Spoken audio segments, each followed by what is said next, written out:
Good evening, Range of Beauties, and welcome to the Pink Politics Show.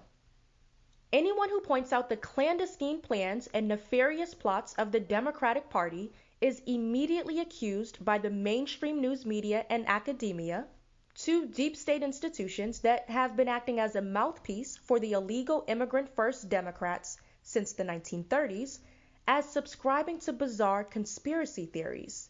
But the truth remains that there are more conspiracies being hatched by individuals both within and outside of government than we can keep track of effectively.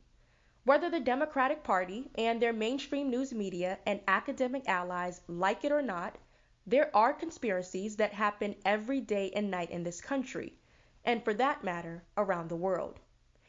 And actually, we just happened to get a conspiracy of voter fraud against Democratic presidential candidate Senator Bernie Sanders a few days ago.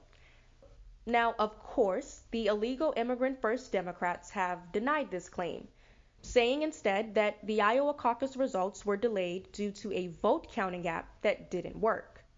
Democrats and their mainstream news media allies want you to believe that conservatives and Russian bots are spreading false claims on Twitter about electoral fraud after the Iowa Democratic Party delayed releasing election results.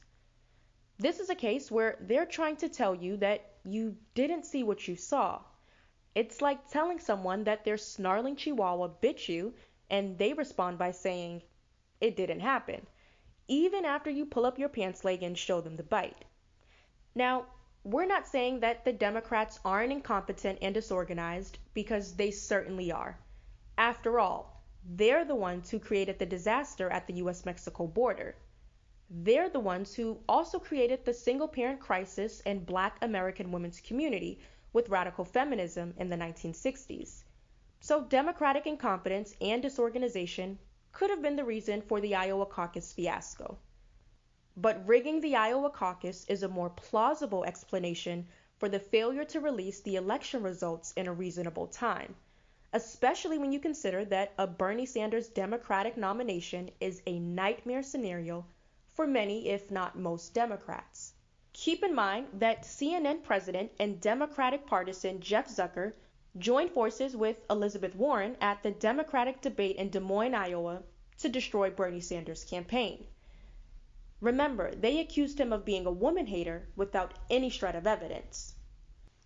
This fact, coupled with the fact that former presidential candidate and Secretary of State John Kerry was overheard discussing a 2020 run to stop Sanders and save the illegal immigrant first Democratic Party, makes the Democrats and their mainstream media allies' claim of a malfunctioning vote counting app seem as bogus as their partisan impeachment trial.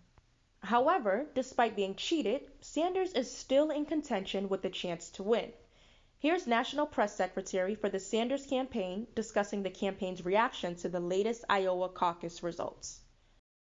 The Iowa Democratic Party is releasing more results from Monday night's caucuses showing Pete Buttigieg and Senator Bernie Sanders leading the field. The delayed release of the caucus results has sparked concerns that the top candidates won't receive polling bumps seen in previous election cycles. Brianna Joy Gray joins me now from Washington. She is the National Press Secretary for Bernie Sanders' presidential campaign. Thank you so much for being with us. Thank you for having me. How is the campaign feeling about what we've been seeing out of Iowa so far? We're enormously gratified to see that all of the activism that we've seen in the state, that all of the energy, all of the volunteers that have flown in from across the country to help have yielded results insofar as that Bernie Sanders is #1 in the popular vote in Iowa. That is the metric that we have been talking about since 2016, the metric that I think best reflects the energy on the ground in Iowa, and it's that energy that we are hoping to ride into New Hampshire in about a week. And it is that energy that we're hoping to ride into New Hampshire in about a week. If Sanders still manages to eke out a win when both mainstream news media coverage and his own political party are strongly against him, he'll be the odds-on favorite to win New Hampshire. Nevertheless, it's more than likely that Sanders will have to settle for second place in Iowa. But second place would be good for him.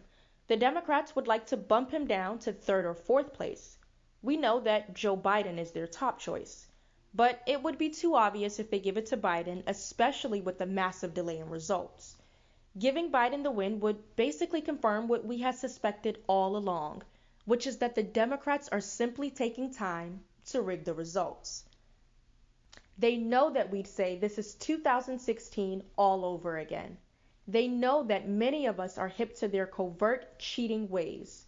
And they know that we remember how former DNC interim chair and CNN commentator Donna Brazile gave Hillary Clinton the debate questions so that she could have a strong debate performance in her face-off against Sanders in 2016. Too bad Democrats don't know that they're not going to get Black American women's votes in November. Thank you for joining us. I'm Taylor Washington, and this is Pink Politics, where Black womanhood and politics converge.